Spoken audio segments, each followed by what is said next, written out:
எல்லாருக்கும் வணக்கம். கடமையை செய், பலனை எதிர்பார்க்காத. என்னடா நம்ம எதுக்கோ எதிர்பார்த்துட்டு இருந்தோம், இது என்ன ஒரு ஸ்லோகம் சொல்றான்னு பார்க்குறீங்களா? எந்த விஷயத்துக்காக நீங்கள் எதிர்பார்த்துட்டு இருக்கீங்களோ அதுக்கு முன்னாடி ஒரு ஸ்லோகம், ஒரு குட்டி கதை. ஏன்னா இந்த வீடியோ முடியும் போது அந்த ஸ்லோகத்துக்கும் அந்த குட்டி கதைக்கும் ஒரு லிங்க் இருக்கு. சரிங்களா? கடமை செய், பலனை எதிர்பார்க்காத, அதான் அந்த ஸ்லோகம். எனக்கு ரொம்ப பிடிச்சது. என்னடா இது, கடமையை செய்ய சொல்றாங்க, பலனை எதிர்பார்க்க வேணான்றாங்கல்லன்னு நிறைய பேருக்கு அந்த ஸ்லோகம் மேல ஒரு டவுட் ஒன்று இருக்கு. வேலை பண்ணுறோம், வேலைக்கேற்ற கூலி எதிர்பார்க்கக்கூடாதா? இவ்வளோ கஷ்டப்பட்டு உழைக்கிறோம், சம்பளத்தை எதிர்பார்க்கக்கூடாதா அப்படின்னு. அந்த ஸ்லோகத்துடைய முழு மீனிங் என்னன்னா, ஒரு கதையாக சொல்லிடுறேன். ஒரு பெரிய வீடு, ஒரு மிகப்பெரிய பணக்காரர். அவர் ரூமு மட்டும் க்ளீன் பண்ணுறதுக்கு ரெண்டு ஆட்கள் இருப்பாங்க. ரொம்ப பிடிச்சவங்களும் 2 பேர் அந்த ரூம் க்ளீன் பண்ணுறதுக்கு வச்சிருக்காரு. அவர் மிகப்பெரிய பணக்காரர். அவர் இப்போ 2 பேரும் வந்து ரூம் துடைக்கிறவங்க. ஓகே, அவர் காலையில் ரெடி ஆகி அந்த ரூம்லேருந்து வெளியே வரும்போது அவங்க துடைச்சிட்டு இருக்காங்கல்ல, அதில் ஒருத்தர் வந்து அவர் பாட்டுன்னு ஒரு வேலையை பார்த்துட்டு இருப்பார், துடைச்சிக்கிட்டே இருப்பார். இன்னொருத்தர் இருக்கார்ல, அவர் போய், சார் உங்கள் ட்ரெஸ்ஸு சூப்பராக இருக்குது சார், சார் நீங்கள் போட்டுக்கிற கண்ணாடி நல்லா இருக்கு சார், சென்ட்டு சூப்பராக இருக்குது சார், நல்லா இருக்கு சார், சூப்பராக இருக்கீங்க சார், எனக்கு பேக் கொடுங்க சார் அப்படின்னு வாங்கிட்டு போவார். இன்னொரு ஆள் வணக்கம் சார் சொல்லிட்டு வேலையை மட்டும் பார்த்துட்டு இருப்பாராம். இப்படியே தினமும் நடக்கும். அப்புறம் அந்த ஓனர் வந்து இந்த ஊரை விட்டு வெளியூருக்கு போகிறாரு. போகும்போது 2 வேலைக்காரங்களும் கூப்பிட்டு ஒருத்தருக்கு வந்து 1 மாதம் சம்பளம் எக்ஸ்ட்ரா. யார் கூட பேக்லாம் தூக்கிட்டு போய் எப்போ பார்த்தாலும் நான் சூப்பர் சொன்னார்ல, அவருக்கு 1 மாதம் சம்பளம் எக்ஸ்ட்ரா. இன்னொரு ஆளுக்கு ஒரு வீடு வாங்கி கொடுத்து அவரை, நீ என் கூடவே வந்துருங்க, நான் அவர் கூடவே அவரை கூப்பிட்டு போகிறேன். இவன் ஓடி போய் கேட்டானா, சார் என்ன சார் தினமும் நான் தானே சார் உங்கள் பேக் எடுத்துருந்தேன், நான் கொடுத்த வேலையை நீ கரெக்டாக பண்ணல, நீ ஜால்ரா அடிக்கிறதுலையே இருந்த, எனக்கு இது நல்லா இருக்கு அது நல்லா இருக்குன்னு. ஆனால் அவன் வேலையை மட்டும்தான் பார்த்தான். வேலையை கரெக்டாக பார்த்தா பலனு கடவுள் கொடுப்பாரு. அந்த பலன் தான் இது அப்படின்னு சொன்னாங்க. இப்போ விஷயத்துக்கு வருவோமா? திருச்சி கிழக்கு தொகுதி. இன்னைக்கு நான் என்ன முடிவு சொல்கிறேன் இதுதானே. நான் திருச்சி கிழக்கில் நிற்கணும்னா நான் முதல்ல அரசியலுக்கு வரணும். நான் அரசியலுக்கு வரேனா இல்லையான்றதை சொல்கிறேன். அரசியல் எப்படி என் வாழ்க்கையில் வந்ததுன்னு சொல்கிறேன். உங்களுக்கு நல்லா தெரியும், என் வீட்டில் குழந்தைங்கள வளர்த்துக்கிட்டு நான் பாட்டுன்னு சோஷியல் சர்வீஸ் பண்ணிகிட்டு இருந்தேன். மாற்றுத்திறனாளிக்கு டான்ஸ் சொல்லி கொடுக்குறது, ஓப்பனர் சர்ஜரி பண்ணுறது, பசங்களை படிக்க வைக்கிறது, ஸ்போர்ட்ஸ் எல்லாத்துலேயும் என்னால் முடிஞ்ச வரைக்கும் பண்ணுவேன். என்னால் முடியல மற்றவங்கிட்ட கேட்டு பண்ணிகிட்டு இருந்தேன். இந்த டைமில் தான் ஜல்லிக்கட்டுன்னு ஒன்று வருது. ஒரு சில விஷயம்லாம் ஃபாஸ்ட்டாக சொல்லிடுறேன், உங்களுக்கு தெரிஞ்ச விஷயந்தான். ஜல்லிக்கட்டுன்னு ஒன்று வருது, அதில் நான் போகிறேன், சாப்பாடு போகிறதுக்காக குழந்தைங்களுக்கு போகிறேன். அப்படி நான் அந்த ஜல்லிக்கட்டு நடந்து முடிஞ்ச விஷயம்லாம் உங்களுக்கு தெரியும். அப்புறம் என் மேலே ஒரு தலைவர் விமர்சனம். எதுக்கு தலைவர்னு சொல்லுவார், நம்ம அண்ணன் தான், சீமான் அண்ணன் ஒரு விமர்சனம் வைக்கிறாரு. அதுக்கு நான் மறுபடியும் ஒரு ட்வீட் போடுறேன், அவர் ட்வீட் போடுறேன். அப்போ தான் என் வாழ்க்கையில் அரசியல்னு எடுத்து அந்த நுழையுது. நம்ம சாப்பாடு போகிறதுக்கு போகணும், இது என்னடா இவ்வளோ பெருசாக இருக்குது, அந்த ஜல்லிக்கட்டு தான் எனக்கு அரசியலில் உள்ள நுழைஞ்சது, என்னடா இவ்வளோ பெருசாக இருக்குது அப்படின்னு. அப்படியே போச்சு. அதே தலைவர் தான், அதே சீமான் அண்ணன் தான் ரஜினி சார் அரசியலுக்கு வர்ற மாதிரி பேச்சு அடிபட்ட உடனே அவங்க சைட்லேருந்து பேசுகிறாங்க, தலைவரை பற்றி பேசுகிறாங்க. தலைவர் எனக்கு வந்து ஒரு குரு, என்னை வாழ வச்ச தெய்வம், ஒரு அப்பா மாதிரி, ஒரு அண்ணன், அப்பா எல்லாமே சொல்லலாம். ஸோ அவரை பற்றி அதிகமாக பேச ஒரு முறையும் சூப்பர் ஸ்டாருக்கு ஃபோன் போடுவேன். அண்ணா ரொம்ப ஓவராக பேசுகிறாங்க, டெபா கம்முன்னு இருக்கண்ணா, நீ சைலண்ட்டாக இரு. இப்படியே ஓரளவுக்கு தான் நம்மளால் பொறுக்க முடியும். அதுக்கப்புறம் ஆடியோ ரிலீஸ் ஃபங்க்ஷனில் என் மனசில் இருக்கிறதெல்லாம் உடச்சி சொன்னேன். அதை நீங்களும் பார்த்துருப்பீங்க, தெரியும். அதுக்கப்புறம் ஒரு ரஜினி சாருக்கு ஒரு ஃபங்க்ஷன் வந்தது. அந்த ஃபங்க்ஷன்லேயும் பேசினேன் இதை பற்றி. உங்களுக்கு தான் தெரியுமா அந்த வீடியோ, யார் ஓட்டப்பந்தயத்தில் ஜெயிக்கிறது, இப்போ கூட அந்த வீடியோ போயிட்டுருக்கு. அதை பேசணும், அது பாட்டு அப்படியே போயிட்டு இருந்தது. அதுக்கப்புறம் பார்த்தீங்கன்னா ரஜினி சார் அரசியலுக்கு வரேன்னு அனௌன்ஸ் பண்ணுறாரு. பண்ண நான் போய் தலைவரை பார்க்குறேன். என்ன வரீங்களா அண்ணா, நியூஸில் வருது. ஆமாக்கா நான் வரேன். இன்னும் பயங்கர சந்தோஷம். ஏன்னா வாழ்க்கையில் ஒளி ஏற்றி வச்சவர், அவர் அரசியலுக்கு வர்றாரு, அவருக்கு சப்போர்ட்டிவாக இருக்கணும் நம்ம. அப்புறம் எல்லாருக்கிட்டையும் போய் நம்ம கேட்டுட்டு இருக்கோம், தலைவர் வந்துட்டாருன்னா எல்லாமே குழந்தைங்களுக்கு இன்னும் நிறைய பண்ணலாம் அப்படின்னு. என்ன நானும் வரேன்னு அப்படின்னா ரொம்ப சந்தோஷம் அப்படின்னு ஸ்ட்ரெயிட்டாக கிளம்பி நான் ட்ரஸ்ட்டுக்கு வரேன். என்னுடைய ட்ரஸ்ட், என்னுடைய ஃபேன்ஸு எல்லாரையும் கூப்பிட்டு என்னுடைய வெல்விஷர்ஸ் எல்லாரையும் கூப்பிட்டு உட்கார வச்சு தலைவர் அரசியலுக்கு வராரு. புரியுதுங்களா? எனக்கு வந்து எழுத படிக்க தெரியாது, அதான் ஒரு ட்வீட் பண்ணணும், இதெல்லாம் ரெடி பண்ணுங்கன்னு தமிழில் சொல்லிவிட்டு அவங்க ரெடி பண்ணிட்டு இருக்க ஒரு டீம். இன்னொரு டீம் உட்காந்து என்கிட்ட கேள்வி கேட்குறாங்க, தலைவர் அரசியலுக்கு வந்தால் அவர் வந்து சிஎம் ஆகிடுவார், நீங்கள் வந்து அமைச்சர் ஆகிடுவீங்களாண்ணே, சுகாதாரத்துறை அமைச்சர் தான் நம்ம வந்து ஆப்ரேஷன் நிறைய பண்ணலாம், இன்னொருத்தர் கல்வித்துறை எடுத்தால் நிறைய படிக்க வைக்கலாம். டேய், கடமை செய்யணும், பலன் எதிர்பார்க்கக்கூடாது. சுகாதாரத்துறை அமைச்சர், இது வந்து கல்வித்துறை, இதெல்லாம் படிச்சவங்க வர இடம். அண்ணன் படிக்கலடா. எல்லாருக்கும் படித்த இடத்த போட்டு ஒரே இடத்துல போய் முடங்கி போய் படிப்புனா படிப்பு மட்டும், எல்லாம் கட்சி வளரட்டும், தலைவர் வரட்டும், எல்லா துறையிலேருந்து ஹெல்ப் கேட்டு நல்லா பண்ணுவோம், பெரிய ட்ரஸ்ட் கட்டுவோம். இப்போன்னா சின்ன ட்ரஸ்ட்டில் தான் நம்ம இருக்கோம். சின்ன வீட்டில் 60 குழந்தைங்க நீங்கள் இருக்கீங்க, 100 ஏக்கரில் கட்டுவோம். ஊனமுற்றோர்கள் இந்த பக்கம் திருநங்கைகளுக்கு, இந்த பக்கம் முதியோர்களுக்கு ஒரு பெரிய ட்ரஸ்ட் கட்டி பண்ணுவோம்டா. சூப்பர்ண்ணா. இன்னொருத்தர் டக்குன்னு அங்கேருந்து, அண்ணா நம்மளை எதிர்த்து பேசிட்டு இருக்காருல்ல சீமான் அண்ணன், அவருக்கு ஆப்போசிட்டாக எதிர்த்து நில்லுங்கண்ணே அப்படின்னா. அது அரசியல் இல்லை. ஒருத்தர் மேலே கோவத்தால் நம்ம அரசியலுக்கு வந்தால் அது வந்து வெறுப்பு அரசியலாக மாறும். அரசியல்ன்றது மக்களுக்கு நல்லது பண்ணுறதுக்காக வரணும். இப்போ அவரை நான் அழிக்கணும், அவரை நான் ஏதோ ஒன்று செய்யணும்னு அந்த ஆசையில் வந்தேன்னு வச்சுங்களேன், ஆசை என்ன கோபமாக மாறும். கோவத்துலேருந்து என்ன வரும், வார்த்தைகள் தப்பாக வரும். வார்த்தைகள் மட்டும் வராது, தப்பான வார்த்தைகள் வரும். மக்களுக்கு நம்ம மேலே மரியாதை இல்லை, மக்களுக்கு நம்ம மேலே மரியாதை இருக்காது, போயிடும். ஸோ அதால் அரசியலுக்கு வர்றோன்னா அவரை அழிக்கிற இவழியாக இருக்குது. பதிவை பற்றி பேசுகிறத ஃபஸ்ட்டு விடுங்கடா, ஃபஸ்ட்டு வேலையை பார்ப்போம்டா. நம்ம தலைவர் வரோன்னு சொல்லிட்டாரு, ட்வீட் போடுங்களா அப்படின்னா ட்வீட் போட்டுட்டு அங்கேருந்து போட்டுட்டு வீட்டுக்கு போகிறேன். இங்கே தான் பெரிய ட்விஸ்ட் இருக்குது எனக்கு. வீட்டுக்கு போகிறேன். வீட்டுக்கு போனோன்னா எப்பவும் நான் அம்மா கிட்ட போய் ஒரு விஷயத்த சொல்கிறதுக்கு முன்னாடி ஒரு சர்ப்ரைஸ் ஒன்று பண்ணுவேன். எங்கள் அம்மா கோவில் கட்டுறது கூட, கோவில் கட்டிட்டு ஸ்டாச்சுலாம் ஆர்டர் பண்ண அப்புறம் தான் அந்த ஸ்டாச்சுவே காமிச்சாங்க அம்மாவுக்கு. அதே மாதிரி அரசியல் விஷயத்துலையும் போய் சொல்லலான்னு அம்மாவை கூப்பிட்டு ஃபேமிலியெல்லாம் உட்கார வச்சு, அம்மா தலைவர் அரசியலுக்கு வர்றாரு, சரி கண்ணா, நானும் அரசியல் போடுறேன், இங்கே பரமா ட்வீட் போட்டிருக்கேன் அப்படின்னு. அம்மா முகம் டக்குன்னு மாறிட்டு ஓகே கண்ணா, ஓகே நான் சாப்பிடலாம் அப்படின்னு எழுந்து போயிட்டாங்க. என்ன இப்படி போக மாட்டாங்களே, ஒரு விஷயத்த சொன்னால் சூப்பர் கண்ணான்னு பேசுவாங்கல்ல, 1 hour அதில் இருக்கிற நல்லது கெட்டது எல்லாம் பேசுவாங்க, என்ன போயிட்டாங்க அப்படின்னு ஒரு ஃபீல். சரி இது உடம்பு சரியில்லை போல, அப்செட்டில் இருக்கான்னு விட்டேன். அப்புறம் 2-3 நாள் அவங்ககிட்ட பேசவே மாட்டுறாங்க. கூப்பிட்டு என்னம்மா உனக்கு பிரச்சனை, ஏதாவது தப்புன்னா அடின்னா அடிச்சிடுமா, என்னம்மா இப்படி பேசாமல் இருக்குன்னா, இல்லை கண்ணா நீ அரசியல் போனது எனக்கு பிடிக்கல அப்படின்றாங்க. ஏமா அரசியல் போனால் பிடிக்கல? இல்லை கண்ணா அது ஒரு சாக்கடை, அரசியலுக்கு போகக்கூடாது, அது வந்து பணம் கொடுக்குறாங்க அரசியலுக்கு, ஓட்டு வாங்குறதுக்கு பணம் கொடுத்து தாங்க நான் ஜெயிக்கிறாங்க. அதுக்கப்புறம் ஜாதி இல்லைன்னுவாங்க, ஜாதி இருக்குது, மதம் இல்லைன்னுவாங்க, மதம் இருக்குது. அந்த சாக்கடைக்குள்ளே நீ போகாதப்பா. நம்மளுக்கு வாழ்க்கையை ஒளி வச்சு ஏற்றி வச்சவர் தானே நம்ம சூப்பர் ஸ்டார், அவர்கிட்ட என்னை கூப்பிட்டு போப்பா, நான் சொல்கிறேன், அவர் ஒரு ஆன்மீகவாதி, அவரும் அரசியலுக்கு வருவானா, இந்த வயசில் அவர் நிம்மதியாக இருக்கட்டும், எதுக்கு அரசியலுக்கு வர, என்னை கூப்பிட்டு போ, அப்பாயின்மெண்ட் வாங்கி கொடுத்துருந்தாங்க. அப்பாயின்மெண்ட் வாங்கி கூடா, நானும் வேற கனவுல வந்து மைண்ட் வைஸ், அம்மா நான் சொல்கிறது கேளுமா, நம்ம எத்தனையோ இப்போ வந்து எல்லா குழந்தைங்களுக்கும் ஒவ்வொரு ஸ்டேஜில் போய் கேட்டு தானேம்மா ஹெல்ப் நடக்குது. இப்போ தலைவர் வந்துட்டாருன்னா நம்ம தாராளமாக பண்ணலாம்லம்மா, உங்கள் கையில் எவ்வளோ காசு இருக்கோ அதுக்கு மட்டும் செய், அரசியல் வேணான்னு சொல்கிறேன் அப்படின்னு போயிட்டான். அந்த ஃபேஸ் வந்து அதுக்கப்புறம் அடிதான் நம்மளுக்கு. சரி இந்த உலகத்தில் அம்மா மீறி பண்ணலாம், ஆனால் நான் உருப்பிட மாட்டேன், எனக்கு நல்லா தெரியும். இந்த உலகத்துலேயே எனக்கு யாருன்னா எங்கள் அம்மா தான். அது அம்மா இல்லை, எங்கள் கடவுள்னே சொல்லலாம், நான் எதிர்க்க பார்க்குற கடவுள். சரி அம்மாவுக்கு சொல்லி புரிய வைக்கலாம், என்னடான்னு தலைவர்கிட்ட போய் எப்படி சொல்கிறது, பசங்கிட்ட ஒரு பயங்கர பில்டப் கொடுத்துட்டோம், அது இதுன்னு எல்லாம் வேற பார்த்துட்டு இருக்காங்க, என்ன பண்ணுறது. அந்த டைமை பார்த்து கொரோனா வருது, ஒரே ஷாக்கு, வெளியே போக முடியாதுன்றாங்க, இல்லைன்னா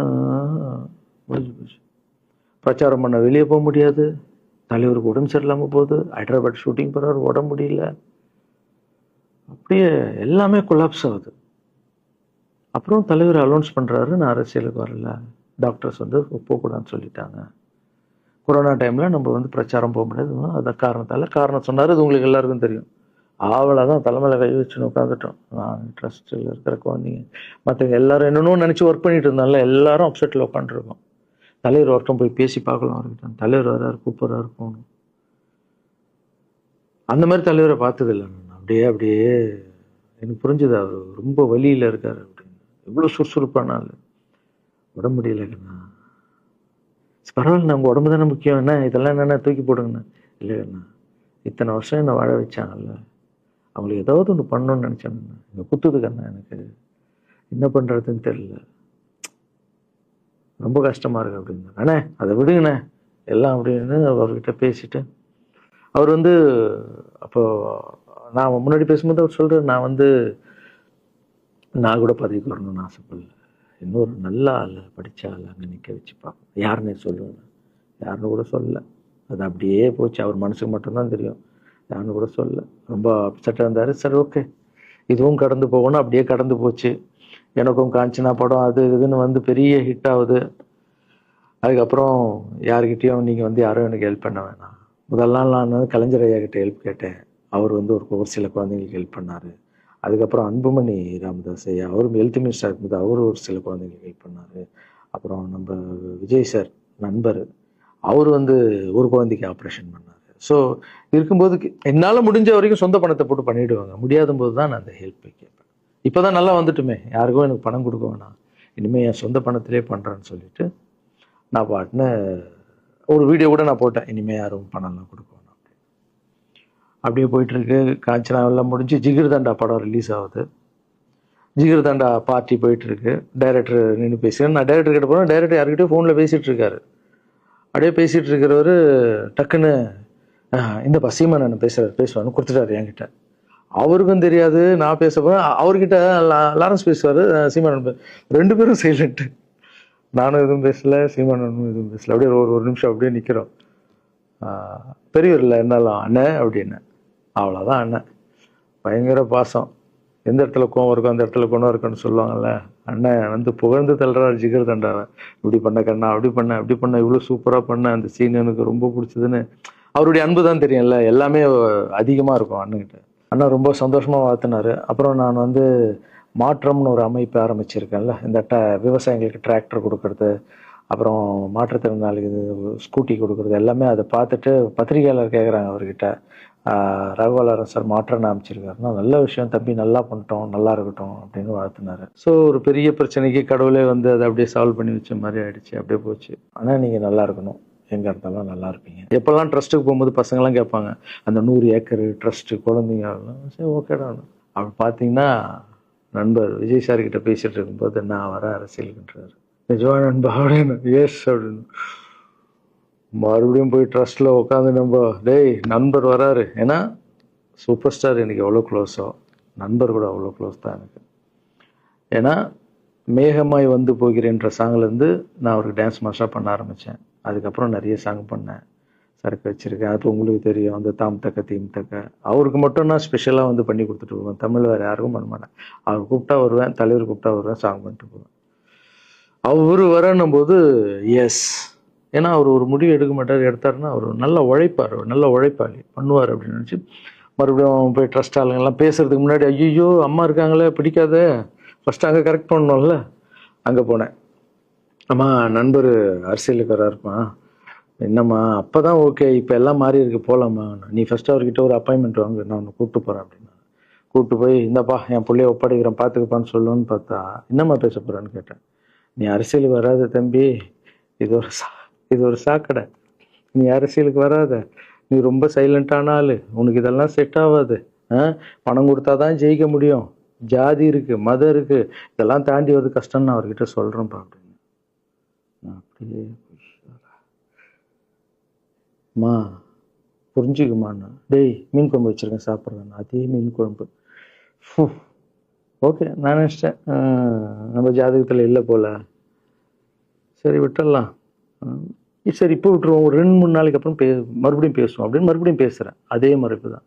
நானும் நண்பர்கிட்ட பேசுகிறேன், அம்மா இப்படி சொல்கிறாங்க நண்பா, அது அவங்களுக்கு தெரியல, அவர் நிறைய பேச மாட்டார், வயசானவங்க இல்லை, தெரியல, வந்தப்புறம் புரியும், ஒரே வார்த்தை தான். அதுக்கப்புறம் ஃபோனில் கூட்டணி கட்சியெல்லாம் வராது போது, நண்பா என்னடா யாரும் கூட்டணி கட்சி வரல நண்பா, இது அது, நான் எனக்கு ஒருத்தரை பிடிச்சிட்டாங்கன்னா மனசில் பட்டதை எல்லாமே சொல்லிகிட்டு இருப்பேன். அது நல்லதோ கெட்டதோ, என் பழக்கம் அப்படி தான், பிடிக்கலாம் தூரம் ஒதுங்கிடுவேன். அப்படியே போகுது. எலெக்ஷன் வருது, அனௌன்ஸ் பண்ணுறாங்க, எலெக்ஷன் நண்பர் நிற்கிறாரு. ரிசல்ட் அன்னைக்கு டோட்டலாக மாறுது எல்லாமே, அப்படியே தலைகீழாக ஆகுது, புரட்டி போடுறாரு சரித்திரத்தை. வேறம்மா இப்போ முதல்ல தெரிந்து எங்கள் அம்மாவை தான். எனக்கு ரொம்ப ஆசையாயிடுச்சுன்னா எங்கள் அம்மா மேலே அம்மா பேர் கண்மணி. கண்மணி அப்படின்னு தான் கூப்பிட்டு போவேன். எங்கன்னு கூப்பிட்டு போனா அம்மா கண்மணி. என்னடா இவ்வளோ உஷாரா வர, என்ன விஷயம், இங்கே உங்ககிட்ட தான் பேசணும். நீ என்னம்மா சொன்ன? பணம் கொடுத்தாதான் ஓட்டு போடுவாங்க, ஜாதி இருக்கு, மதம் இருக்கு, புது ஆளுங்களை வர விட மாட்டாங்க, ஜெயிக்க முடியாது, இதெல்லாம் சொன்னல. நண்பர் ஜெயிச்சிட்டார் பத்தியம்மா. அந்த ஒரே ஒரு முகத்துக்காக ஓட்டு போட்டிருக்காங்க. நம்பிக்கையான ஆள் வந்தா போடுவாங்கம்மா, நல்லவங்கலாம் வரலாமா, புரிஞ்சுக்கம்மா, என்ன விடுமா. இப்ப என்னம்மா சொல்ற அப்படின்னு கேட்டேன். முதல் முறையா எங்க அம்மா முகத்துல ஒரு சிரிப்பை பார்த்தேன் நான். ஆமா கண்ணா, அந்த புள்ள எல்லாத்தையும் மாத்திடுச்சு, இவ்வளவு பெரிய வெற்றி அடி வரணும்னு நான் எதிர்பார்க்கலப்பா. ஒரு நல்ல மனுஷன் வந்து பண்ணணும்னு நினைச்சா அது முடியுங்கண்ணான்ற நம்பிக்கை எனக்கு வந்திருக்குப்பா அப்படின்னு அம்மா சொன்னான். அப்ப என்ன போயிடலாமா, ஓகேவா அப்படின்னு கேட்டேன். போகண்ணா, நீ நினைச்ச மாதிரி பண்ணு அப்படின்னு அம்மா சொன்னோன்னு காலில் சாப்பிட்டாமா வந்தேன். தேங்க்யூ ஸோ மச்மா அப்படின்னு. ரொம்ப ஹாப்பி நான். அம்மா ஓகே சொல்லிட்டாங்க அரசியல் வர்றதுக்கு. இப்போ நான் தாய்க்கு நிகரான்னு நினைக்கிறேன். என் ரசிகர்கள் கேட்குறேன், நான் அரசியலுக்கு வரலாமா? இதை பார்த்துட்டு இருக்கிறவங்களுக்கு, இந்த மக்களை கேட்குறேன், நான் அரசியலுக்கு வரலாமா? அந்த தகுதி எனக்கு இருக்கா? நீங்களும் சொல்லுங்க. இந்த வீடியோ பார்த்துட்டு இருக்கவங்க கமெண்ட்ஸ் போடுங்க. பசங்களா, இவங்க தான் என்னுடைய 22 வருஷத்தினுடைய உழைப்பு. அரசியலுக்கே வராமல் மக்களுக்கு நான் செஞ்ச சேவை உங்கள் கண்ணு முன்னாடி நிப்பாட்டியிருக்கேன். இப்போ உங்கள் வயசு என்ன? 22 வயசாகுது. ஒரு வயசில் என் கையில் வந்தார் இவர். அந்த ஃபோட்டோவை நீங்களே பாருங்கள். இப்போ 22 வயசு. ஒரு குழந்தைய வளர்க்குறதுக்கு நீங்கள் எவ்வளோ கஷ்டப்படுவீங்க உங்களுக்கு தெரியும்ல. அந்த கஷ்டம் என்னென்னா, ஸ்கூலுக்கு அனுப்புறது ஃபீஸ் கட்டுறதுலேருந்து, உடம்பு சரியில்லாமல் போனாலும் அவன் ஆசையில் நிறைவேற்றுறதுலேருந்து, ஒரு குழந்தைக்கு அப்படின்னா 60 குழந்தைங்களை வளர்த்துருக்கேன். எவ்வளோ பிரச்சனை வந்திருக்கேன், எவ்வளோ நோய்கள் வந்திருக்கும், எவ்வளோ நைட் தூங்காமல் வந்திருக்கேன், அதில் எவ்வளோ டிஸ்டர்ப், அதுவும் என் வீட்டில் வளர்த்துருக்கேன். இதெல்லாம் எதுக்கு பண்ணேன்னா, எந்த ஒரு எதிர்பார்ப்பும் இல்லாமல் கடமை செய் பலனை எதிர்பார்க்காதன்ற அந்த வார்த்தை எனக்கு ரொம்ப பிடிக்கும். அதுக்காக செஞ்சுருக்கேன், என் மக்களுக்காக செஞ்சுருக்கேன். ஏன்னா மக்கள் தான் என் படத்தை பார்க்குறாங்க. மக்களால் தான் நான் கார் வாங்குறேன், வீடு வாங்குறேன், சந்தோஷமாக இருக்கேன். அவங்களுக்கு இந்த சொசைட்டிக்கு நான் ஏதாவது பண்ணணும். அரசியலுக்கு வர்றதுக்கு முன்னாடியே பண்ண விஷயங்கள் பார்த்தீங்கல்ல. 22 வருஷம் உழைச்சிருக்கேன். ஒரு கதை ஒன்று சொன்னல, 2 வேலைக்காரங்க இருந்தாங்கன்னு. சின்சியராக யாருக்கும் ஜாலர் அடிக்காமல் எதுவும் பண்ணாமல் என் தொழிலுக்கு தர்மமாக, என் மக்களுக்கு தர்மமாக என்ன பண்ணணுமோ 22 வருஷம் உழைச்சி உங்கள் கண்ணு முன்னாடி நிப்பாட்டிட்டேன். அந்த ஓனர் ஒரு பலன் கொடுத்தார்ல, அந்த ஓனர் யார் தெரியுமா? கடவுள். அந்த கடவுளுக்கு தெரியும் எனக்கு என்ன பலன் கொடுக்கணும். இதுக்கு தான் அந்த கதை லிங்க் ஆகும்னு சொன்னேன். ஸோ நீங்கள் சொல்லுங்கள், நான் அரசியலுக்கு வரணுமா வேண்டாமா? வேண்டாம்னா சொல்லுங்கள். வாப்பா, வாடாகண்ணா, வா நண்பா, வாங்கண்ணா அப்படின்னு சொல்லுங்கள். என் முடிவை நான் உங்களுக்கு சொல்கிறேன். உங்கள் முடிவுக்காக காத்திருக்கேன்.